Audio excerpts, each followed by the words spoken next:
सालों से हम किताबों में पढ़ते आए हैं कि भगवान श्री कृष्ण की नगरी द्वारका समुद्र में डूब गई थी।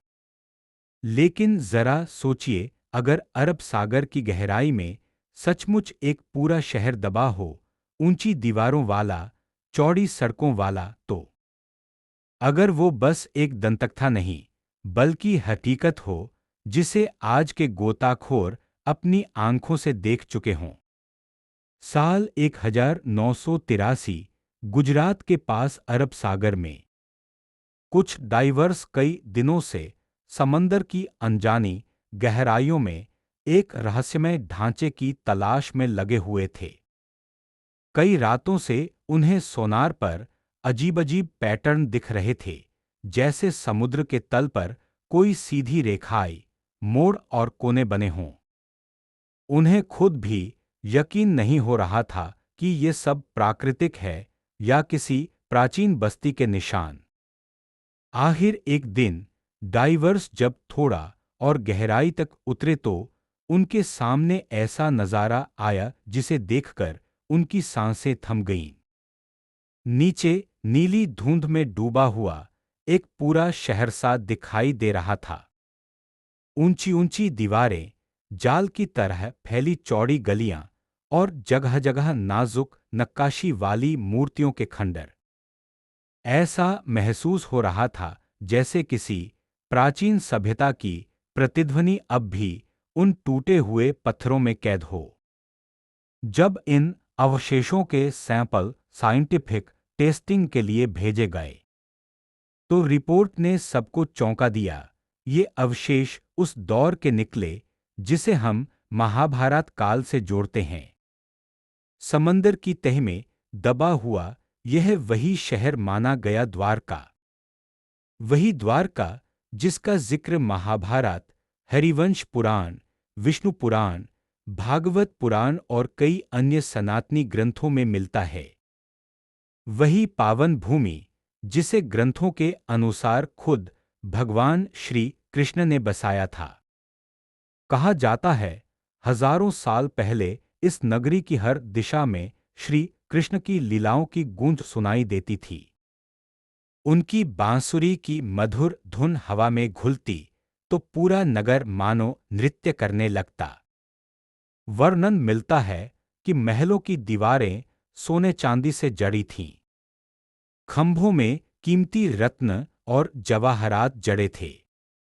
जब उन पर सूरज की किरणें पड़तीं तो लगता मानो खुद स्वर्ग की रोशनी धरती पर उतर आई हो। माना जाता है कि युगों तक द्वारका भगवान श्री कृष्ण की लीलाओं की साक्षी बनी रही। लेकिन फिर समय ने करवट बदली और एक ही क्षण में पूरा द्वारका नगरी समुद्र की अथाह गहराइयों में समा गई। एक पल में सब कुछ विलीन हो गया। महल, सड़कें, बाजार और वो जीवन जो कभी यहां धड़कता था। तो असली सच्चाई क्या है? क्या द्वारका सचमुच उसी तरह डूबी जैसा पुराणों में बताया गया है? या इसके पीछे कोई प्राकृतिक आपदा, कोई भूकंप, कोई सुनामी थी? और आधुनिक साइंस जो कहती है, क्या वो महाभारत के वर्णन से मेल खाती है या अलग कहानी सुनाती है? इन्हीं सवालों का जवाब तलाशने के लिए हमें इतिहास और आस्था की उन गलियों में चलना होगा जहां से द्वारका की कहानी शुरू होती है। गुजरात के सौराष्ट्र जिले में आज का द्वारका शहर गोमती नदी और अरब सागर के तट पर बसा है। द्वारका हिंदू धर्म के 4 प्रमुख धामों में से एक माना जाता है और सप्तपुरी यानी भारत के 7 सबसे पवित्र प्राचीन नगरों में भी इसकी गिनती होती है। आज के समय में द्वारका 2 हिस्सों में समझी जाती है। एक है मुख्य द्वारका, जो समुद्र के किनारे बसा वर्तमान शहर है, जहां भगवान श्री कृष्ण को समर्पित प्रसिद्ध द्वारकाधीश मंदिर स्थित है। दूसरा हिस्सा माना जाता है बेट द्वारका, जो आज के मुख्य द्वारका से लगभग 34 किलोमीटर दूर समुद्र की दिशा में फैला वह क्षेत्र है जिसका बड़ा भाग अब समुद्र के भीतर जा चुका है। कई विद्वान और परंपरा यह मानती है कि यही बेट द्वारका प्राचीन वास्तविक द्वारका नगरी की जगह है, जहां कभी श्री कृष्ण का विशाल साम्राज्य फला फूला करता था। आज वहां बस समंदर की लहरों का अनवरत शोर है और कुछ बिखरे हुए निशान, जिन्हें देखकर सवाल उठता है कि यहां कभी क्या रहा होगा। द्वारका के इतिहास को समझने के लिए हमें ग्रंथों के पन्ने पलटने पड़ते हैं। महाभारत, विष्णु पुराण, भागवत पुराण, हरिवंश पुराण और कई अन्य ग्रंथ, जो आस्था के साथ साथ प्राचीन इतिहास की झलक भी देते हैं। भागवत पुराण के अनुसार कहानी शुरू होती है मथुरा से, जब मथुरा का राजा कंस अपनी बहन देवकी की शादी से प्रसन्न होकर देवकी और अपने जीजा वसुदेव को रथ पर बिठाकर नगर भ्रमण करा रहा था। उसी समय आकाश में एक डरावनी आकाशवाणी गूंजी, जिस बहन की शादी से तुम इतने खुश हो, उसी की कोख से जन्म लेने वाला 8वां पुत्र तुम्हारा विनाश करेगा। उस युग में ऐसी आकाशवाणियों को लोग ईश्वरीय आदेश मानते थे, इसलिए कंस बुरी तरह डर गया। उसने क्रूरता के साथ अपनी ही बहन देवकी और जीजा वसुदेव को कारावास में बंद कर दिया।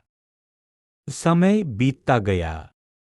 देवकी की हर संतान जन्म लेते ही कंस के हाथों मारी जाती रही। 6 संतानों के बाद 7वें गर्भ को योगमाया के प्रभाव से रोहिणी के गर्भ में स्थानांतरित कर दिया गया और बाद में 8वें पुत्र के रूप में देवकी की कोख से भगवान श्री कृष्ण का अवतार हुआ, जो विष्णु के 8वें अवतार माने जाते हैं। कहते हैं जैसे ही श्री कृष्ण ने जन्म लिया, कारागार में चमत्कार होने लगे। पहरेदार गहरी नींद में गिर पड़े, लोहे के दरवाजे अपने आप खुल गए और देवकी सुदेव के हाथों की बेड़ियां टूटकर जमीन पर गिर गईं। वसुदेव ने नवजात श्री कृष्ण को अपनी टोकरी में रखा और तूफानी रात में यमुना नदी को पार करने निकल पड़े। आकाश बादलों से घिरा था, बिजली चमक रही थी, लेकिन जहां-जहां वसुदेव के कदम पड़े, कहते हैं यमुना की लहरें शांत हो जाती, जैसे खुद प्रकृति इस दिव्य बालक की रक्षा कर रही हो। आखिरकार वसुदेव गोकुल में अपने मित्र नंद बाबा के घर पहुंचे, जहां उसी रात यशोदा माता ने एक कन्या को जन्म दिया था।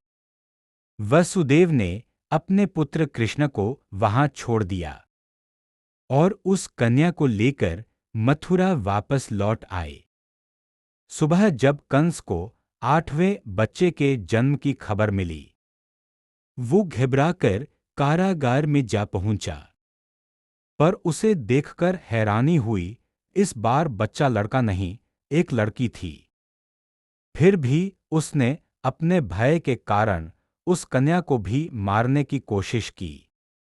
जैसे ही उसने उसे जमीन पर पटकना चाहा, वो कन्या उसके हाथ से निकलकर आकाश में उठ गई और देवी रूप में प्रकट होकर बोली, हे मूर्ख कंस, जिससे तू डरता है वो जन्म ले चुका है।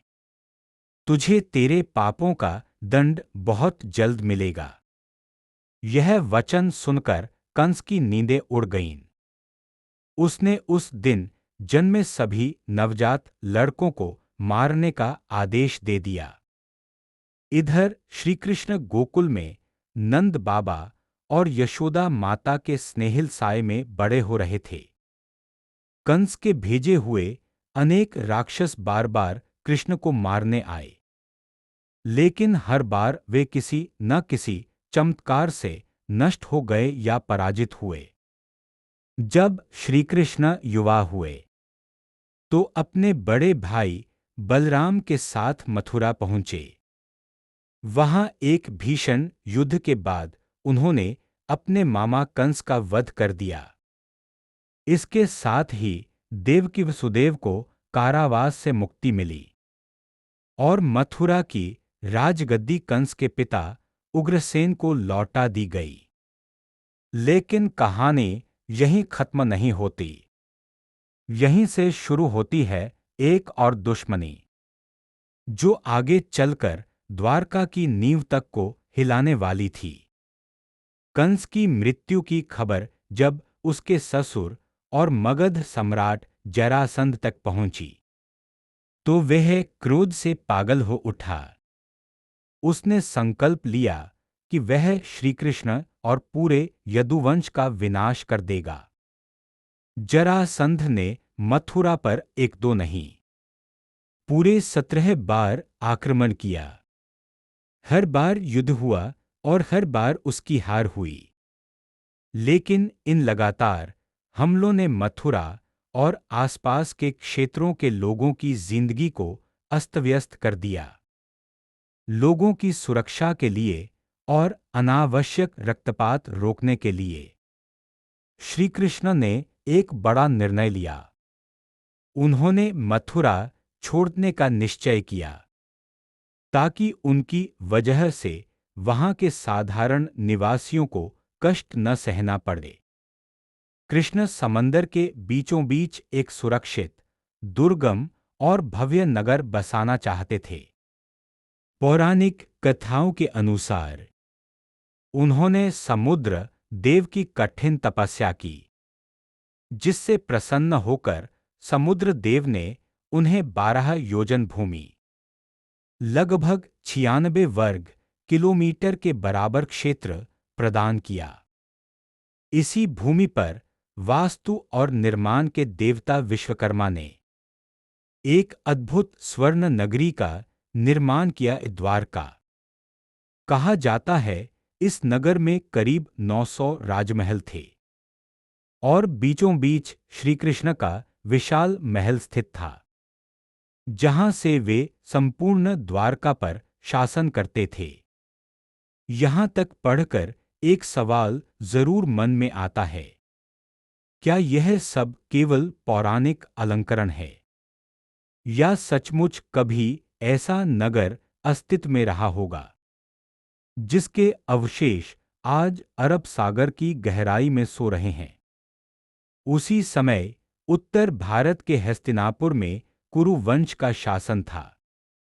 राजा धृतराष्ट्र के 100 पुत्र कौरव और उनके छोटे भाई पांडु के 5 पुत्र पांडव सत्ता की होड़ में आगे चलकर आमने सामने आने वाले थे।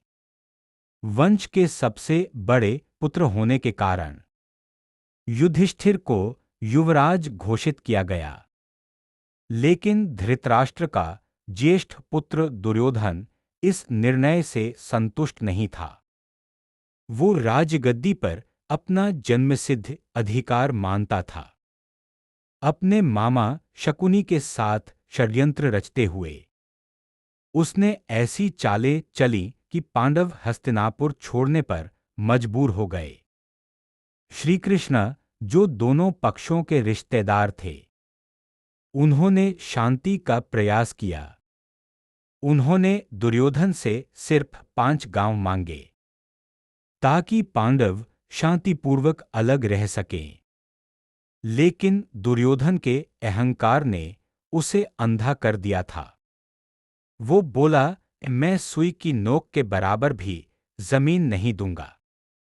कुछ कथाओं में आता है कि उसने क्रोध में श्रीकृष्ण को लोहे की जंजीरों से बांधने की कोशिश तक की, लेकिन इसमें भी वह पूरी तरह असफल रहा। जब सारी सुलह समझौते की कोशिशें नाकाम हो गईं, तो आखिरकार युद्ध ही अंतिम विकल्प बचा। कौरवों और पांडवों के बीच कुरुक्षेत्र में 18 दिनों तक चला यह महायुद्ध इतना भीषण था कि इसे ही महाभारत का युद्ध कहा गया। श्री कृष्ण ने अपनी नारायणी सेना कौरवों को दे दी और स्वयं बिना शस्त्र उठाए पांडवों की ओर से अर्जुन के सारथी बनकर मैदान में उतरे। युद्ध में पितामह भीष्म, द्रोणाचार्य, कर्ण, दुर्योधन जैसे सभी मुख्य योद्धा मारे गए। लाखों सैनिकों की जान गई। कुरु वंश लगभग समाप्त हो गया और अंत में केवल पांडव ही जीवित बचे। युद्ध खत्म हुआ, लेकिन इसके तुरंत बाद एक ऐसा श्राप दिया गया जिसने आगे चलकर द्वारका नगरी के विनाश की नींव रख दी। इस महायुद्ध में माता गांधारी के 100 बेटों सहित पूरा वंश नष्ट हो गया था। वो अपने इस दुख के लिए स्वयं को नहीं, बल्कि श्रीकृष्ण को जिम्मेदार मानती थीं, क्योंकि कृष्ण चाहते तो युद्ध टाल सकते थे, ऐसा उनका विश्वास था। दुख और आक्रोश में डूबी गांधारी ने श्री कृष्ण को यह श्राप दिया, जिस तरह मेरे वंश का विनाश आपस के संघर्ष में हुआ, ठीक वैसे ही 36 साल बाद तुम्हारे यदुवंश का भी अपने ही हाथों आपसी कलह में अंत हो जाएगा। श्री कृष्ण ने यह श्राप भी शांत मन से स्वीकार किया, जैसे उन्हें पहले से ज्ञात हो कि यह भी दिव्य योजना का ही हिस्सा है। समय बीतता गया। जिस द्वारका में कभी धर्म, समृद्धि और शांति का वास था, वही नगरी धीरे धीरे भीतर से दरकने लगी। जहां पहले साधु संतों की वाणी गूंजती थी, वहां अब जुआ, मदिरा और विकारों की अंधियारी घुसने लगी। कई लोग इतने अधिक नशे और जुए के आदी हो चुके थे कि संपत्ति हारने के बाद अपनी पत्नियों और बच्चों तक को दांव पर लगाने लगे। जब श्रीकृष्ण उन्हें रोकते, समझाते, तो वे उल्टा तर्क देते। आपके प्रिय युधिष्ठिर ने भी तो कभी चौसर में सब कुछ दांव पर लगा दिया था। द्वारका की यह नैतिक गिरावट अब यदुवंश के महलों तक पहुंच चुकी थी। कथाओं के अनुसार स्वयं कृष्ण का पुत्र सांब भी मदिरा के नशे में डूब चुका था।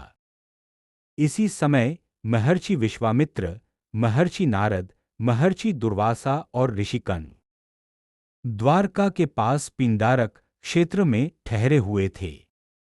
एक दिन नशे में चूर सांब ने अपने कुछ साथियों के उकसाने पर एक गर्भवती स्त्री का रूप धारण कर लिया और उन ऋषियों के पास जा पहुंचा।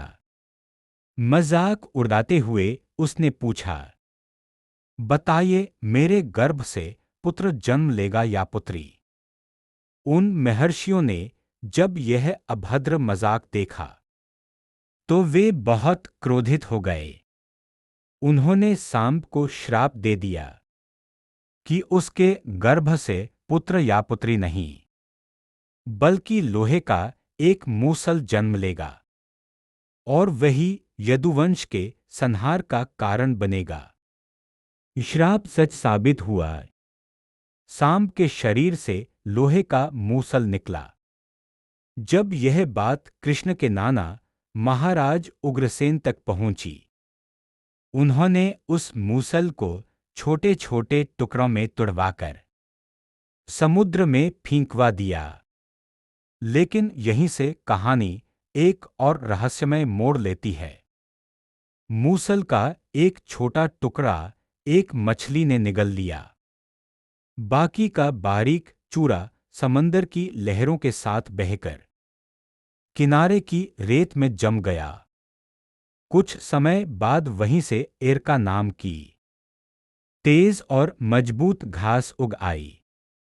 जिस मछली ने लोहे का टुकड़ा निगला था, वो एक जरा नाम के शिकारी के जाल में फंस गई। जब उसने मछली को काटा, तो उसके पेट से वही लोहे का टुकड़ा निकला। जरा ने उस टुकड़े को संभालकर अपने तीर की नोक बनाने में इस्तेमाल कर लिया। उधर समय अपनी गति से चलता रहा। श्राप के 36 वर्ष पूरे होने का समय नजदीक आ चुका था। कहा जाता है श्री कृष्ण को भी अब द्वारका पर मंडराती आपदा की आहट महसूस होने लगी थी। कथा के अनुसार द्वारका में अधर्म और पाप बढ़ता देख एक दिन श्री कृष्ण ने यदुवंश के सभी पुरुषों को प्रभास क्षेत्र के पास नदी के तट पर स्नान और व्रत करने के लिए भेजा। सब लोग तो निकल गए, लेकिन रास्ते में नशे के आदी कुछ लोगों ने फिर से मदिरा पी लेना शुरू कर दिया। धीरे धीरे बात बढ़ी, झगड़े होने लगे और वहीं आपसी बहस खूनी संघर्ष में बदल गई। नशे में चूर सत्यकी ने अचानक अपनी तलवार से कृतवर्मा का सिर धड़ से अलग कर दिया। इसके बाद वहां मौजूद लोग दो गुटों में बंट गए और एक दूसरे पर टूट पड़े। जिनके पास हथियार नहीं थे, उन्होंने समुद्र तट पर उगी एरका घास को उखाड़ लिया।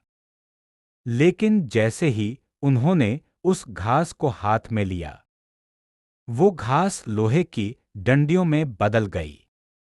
याद कीजिए उसी मूसल का चूरा जिससे यह घास उगी थी। अब वह पावन तीर्थस्थल एक भयानक रण क्षेत्र बन चुका था। जब इस विनाशकारी झगड़े की खबर श्री कृष्ण और बलराम तक पहुंची, वे दोनों वहां पहुंचे और लड़ाई रोकने की कोशिश करने लगे। लेकिन तमाम प्रयासों के बावजूद कोई नहीं माना। कहते हैं देखते ही देखते उस आपसी संघर्ष में आम यदुवंशी भी मारे गए और साथ ही कृष्ण के पुत्र प्रद्युम्न, सांब और पोते अनिरुद्ध तक उस हिंसा में समाप्त हो गए। माता गांधारी और ऋषियों के श्राप अब पूरी तरह फलित हो चुके थे। द्वारका में अब केवल श्री कृष्ण, बलराम, महिलाएं और छोटे बच्चे ही बचे थे।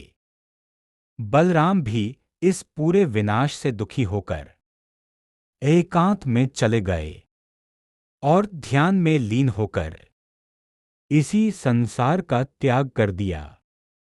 फिर आता है कहानी का सबसे मार्मिक और रहस्यमय पड़ाव, श्री कृष्ण का देह त्याग और द्वारका नगरी का समंदर में विलय। श्री कृष्ण ने अर्जुन को संदेश भिजवाया कि वे तुरंत द्वारका पहुंचकर वहां की स्त्रियों और बच्चों को सुरक्षित स्थान पर ले जाए।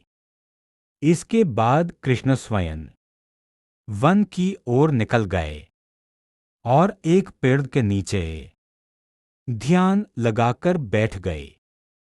कथा के अनुसार उनके शरीर का तेज इतना प्रखर था कि दूर से ऐसा लगता जैसे वहां कोई दिव्य प्रकाश चमक रहा हो।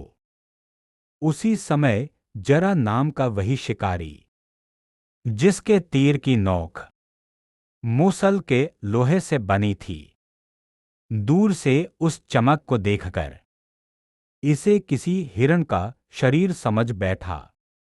बिना ठीक से देखे उसने दूर से ही तीर चला दिया। वह तीर आकर श्री कृष्ण के पैर में लग गया जब जरा पास आया और उसने देखा कि जिसने उसे घायल किया है वह कोई साधारण मनुष्य नहीं, स्वयं कृष्ण है, तो वह भय और ग्लानि से कांपने लगा। कृष्ण ने मुस्कुराकर उसे सांत्वना दी और बताया कि यह सब पूर्वनियोजित था, उसकी कोई व्यक्तिगत गलती नहीं। फिर वे शांत भाव से अपना दिव्य शरीर त्याग कर बैकुंठ सिधार गए। कृष्ण के देह त्यागते ही कहते हैं द्वारका में भीषण आग लग गई। समुद्र की लहरें विकराल हो उठीं। इसी बीच अर्जुन द्वारका पहुंच चुके थे। उन्होंने हड़बड़ी में वहां की महिलाओं और बच्चों को शहर से बाहर ले जाना शुरू किया। जैसे ही अंतिम समूह भी द्वारका की सीमाओं से बाहर निकला, कथाओं के अनुसार पूरी द्वारका उनकी आंखों के सामने समुद्र की लहरों में डूबती चली गई। समुद्र देवता ने मानो अपनी दी हुई भूमि फिर से वापस ले ली हो। हिंदू मान्यता के अनुसार यही वह क्षण था जब द्वापर युग का अंत हुआ और कलयुग की शुरुआत हुई। इसके बाद द्वारका सिर्फ एक भौगोलिक स्थान नहीं रही, बल्कि आस्था, श्रद्धा और स्मृति का प्रतीक बन गई। लेकिन सवाल यह भी उठता रहा, क्या यह नगरी सिर्फ कथा है या वास्तव में कोई प्राचीन नगर समुद्र में समा गया था, जिसकी कहानियां बाद में महाभारत और पुराणों में दर्ज हो गईं। कई लोग इसे मिथक मानते रहे, पर पिछले कुछ दशकों में समुद्र के भीतर हुई साइंटिफिक खोजों ने इस सोच पर गंभीर सवाल खड़े कर दिए हैं। सबसे पहले 1930 के दशक में पुरातत्वविद हीरानंद शास्त्री की टीम ने बेट द्वारका के आसपास खुदाई और सर्वे का काम शुरू किया। लेकिन उस समय तकनीक सीमित थी, गोताखोरी के आधुनिक साधन नहीं थे, इसलिए बहुत ठोस परिणाम सामने नहीं आ सके। करीब 30 साल बाद 1963 में डेक्कन कॉलेज पुणे और गुजरात के पुरातत्व विभाग ने मिलकर जे.एम. नानावटी और एच.डी. संकलिया के नेतृत्व में फिर से इस क्षेत्र में गहराई से जांच शुरू की। कुछ विशेषज्ञ समुद्र में उतरकर अंडरवाटर स्ट्रक्चर खोज रहे थे, तो कुछ आसपास की जमीन पर पुरातन बस्तियों के निशान ढूंढ रहे थे। उन्हें यहां हल्की फुल्की बसाहटों के अवशेष, एक बड़ा जेट्टी जैसा ढांचा और पत्थर का त्रिकोणीय एंकर मिला। इनसे यह अंदाजा लगाया गया कि कभी यह इलाका प्राचीन समय की कोई महत्वपूर्ण पोर्ट सिटी रहा होगा। इसी बीच अनंत सदाशिव आलतेकर और डी.डी. कोसांबी जैसे विद्वानों ने यह राय भी रखी कि हो सकता है इस स्थान का ऐतिहासिक कृष्ण से कोई प्रत्यक्ष संबंध न हो। इससे यह मुद्दा और अधिक विवादित बन गया। इसी बहस ने भारत के विख्यात पुरातत्वविद डॉ. एस.आर. राव का ध्यान भी खींचा। साल 1979 में डॉ. राव ने अपनी टीम के साथ द्वारका और आसपास के समुद्री क्षेत्रों में एक बड़े पैमाने पर अंडरवाटर एक्सप्लोरेशन शुरू किया। इस बार उनके पास मॉडर्न अंडर वाटर इक्विपमेंट, कैमरे, सोनार तकनीक और बेहतर डाइविंग सूट थे।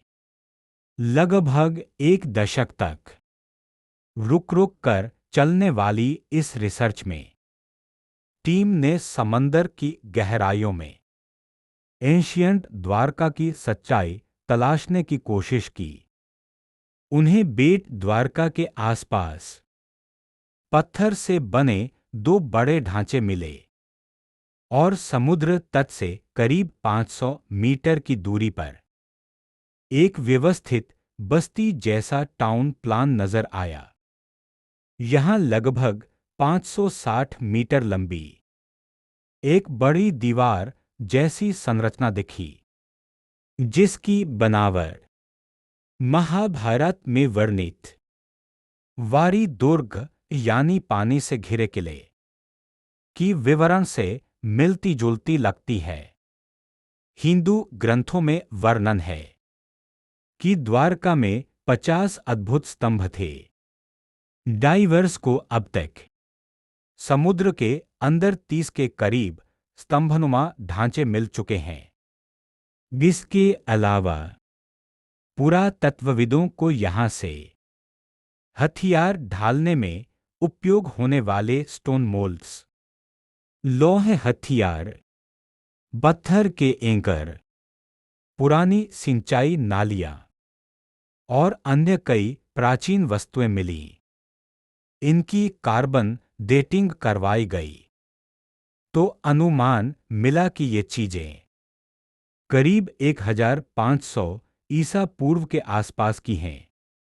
डो एसआर राव का मानना था कि यदि महाभारत कालीन द्वारका ऐतिहासिक रूप से मानी जाए तो उसका काल लगभग 1700 ईसा पूर्व के आसपास बैठता है, जो इन खोजों से किसी हद तक मेल खाता है। यह कोई मामूली खोज नहीं थी। इसने पहली बार साइंटिफिक स्तर पर यह संकेत दिया कि अरब सागर के अंदर वास्तव में किसी समय एक बड़ा नगर अस्तित्व में रहा था। महाभारत में द्वारका को पानी से घिरे एक महाकिले के रूप में बताया गया है और द राव की टीम को भी ऐसी ही संरचनाओं के संकेत मिले। साथ ही यहां से कई सीलें भी मिलीं, जिन पर बकरी, बैल और अन्य पशुओं की आकृतियां बनी थीं। हरिवंश पुराण के अनुसार द्वारका के हर नागरिक के पास एक खास मुहर सील होती थी, जो उसकी पहचान होती थी। बिना इस सील के कोई बाहरी व्यक्ति द्वारका में प्रवेश नहीं कर सकता था। महाभारत में यह भी उल्लेख है कि द्वारका के आसपास 7 द्वीप थे। जब शोधकर्ताओं ने सैटेलाइट तस्वीरों की मदद से इस पूरे इलाके को देखा तो उन्हें भी आसपास कई द्वीपों की रोचक आकृतियां नजर आईं, जो ग्रंथों में लिखी बातों से काफी हद तक मिलती जुलती लगती हैं। इन सारी समुद्री खोजों ने दुनिया भर के शोधकर्ताओं का ध्यान इस पट्टी की ओर खींच लिया।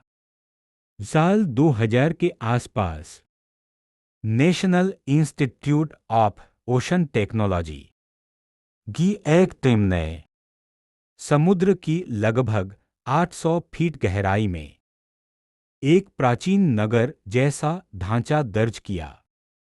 उनकी रिपोर्ट में संकेत मिले कि हजारों साल पहले यहां एक विशाल राज्य क्षेत्र रहा होगा, जिसकी नक्शा कदम और बनावट कई मायनों में भगवान कृष्ण की द्वारका से मेल खाती है। फिर 2007 में डॉ. आलोक त्रिपाठी के नेतृत्व में आर्कियोलॉजिकल सर्वे ऑफ इंडिया की टीम ने यहां लगभग 200 स्क्वायर मीटर क्षेत्र में खुदाई और सर्वे किया। उन्हें प्राचीन मूर्तियां, पत्थर के लंगर, लोहे और तांबे की पुरानी वस्तुएं, बींदीदार मनके, औजार और अंगूठियां मिली। इसके बाद कुछ समय तक द्वारका पर शोध की गति धीमी रही। कई साल तक कोई बड़ी नई फील्ड स्टडी सामने नहीं आई और ये विषय आम चर्चा से लगभग ओझल हो गया। लेकिन फिर नई टीमों और आधुनिक तकनीक के साथ अंडरवाटर आर्कियोलॉजी की एक नई लहर उठी। ताज़ा सर्वे में यहाँ की मिट्टी, समुद्र तट की परतों और उठाई गई प्राचीन वस्तुओं का और भी गहराई से वैज्ञानिक विश्लेषण किया जा रहा है ताकि यह तय हो सके कि ये चीजें वास्तव में कितनी पुरानी हैं और क्या इन्हें महाभारत काल से सीधे सीधे जोड़ना सही होगा या नहीं। इसी बीच CSIR इंडिया के पूर्व प्रमुख डॉ. राजीव निगम ने एक अलग रोचक थ्योरी रखी। उनके अनुसार लगभग 15,000 साल पहले समुद्र का जल स्तर आज की तुलना में करीब 100 मीटर कम था। समय के साथ समुद्र का स्तर लगातार ऊपर नीचे होता रहा। उनका अनुमान है कि करीब 300-500 साल पहले जब पानी का स्तर कुछ कम हुआ, उसी अवधि में द्वारका जैसी बस्ती बसाई गई होगी। कुछ समय बाद जब समुद्र फिर से चढ़ा तो यह पूरी नगरी डूब गई। कुछ वैज्ञानिक तो यह तक मानते हैं कि द्वारका एक बार नहीं, शायद कई बार नष्ट हो चुकी है। स्थानीय लोग भी मान्यता रखते हैं कि द्वारका 6 बार डूब चुकी और आज की मौजूदा द्वारका 7वीं द्वारका है। यानी एक तरफ पुराण और महाभारत की कथा, दूसरी तरफ आधुनिक भूविज्ञान और पुरातत्व की थ्योरीज, दोनों अपने अपने तरीके से एक ही रहस्य को समझने की कोशिश कर रहे हैं।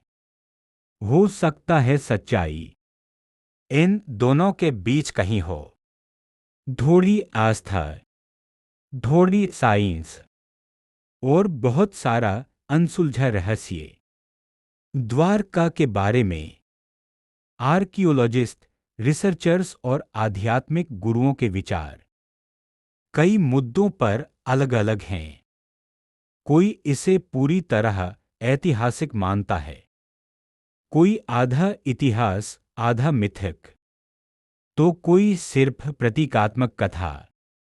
लेकिन एक बात पर लगभग सभी सहमत हैं, जो भी अवशेष अब तक समुद्र के भीतर से मिले हैं, उनमें कई बातें महाभारत और पुराणों में वर्णित द्वारका से चौंकाने वाली समानताएं रखती हैं। भले ही हम अभी तक द्वारका की पूरी सच्चाई उजागर न कर पाए हों, लेकिन हर साल लाखों भक्तजन भगवान श्री कृष्ण के दर्शन और इस पावन भूमि की झलक पाने द्वारका पहुंचते हैं। द्वारका से बेट द्वारका की दूरी करीब 34 किलोमीटर मानी जाती है, जिसमें लगभग 32 किलोमीटर रास्ता जमीन पर है और अंतिम कुछ किलोमीटर समुद्री मार्ग से जुड़े हैं। इन दोनों तटों के बीच अब एक लंबा पुल भी बना दिया गया है जो इस समुद्री हिस्से को स्थल मार्ग से जोड़ने में मदद करता है ताकि श्रद्धालुओं और शोधकर्ताओं दोनों की आवाजाही आसान हो सके।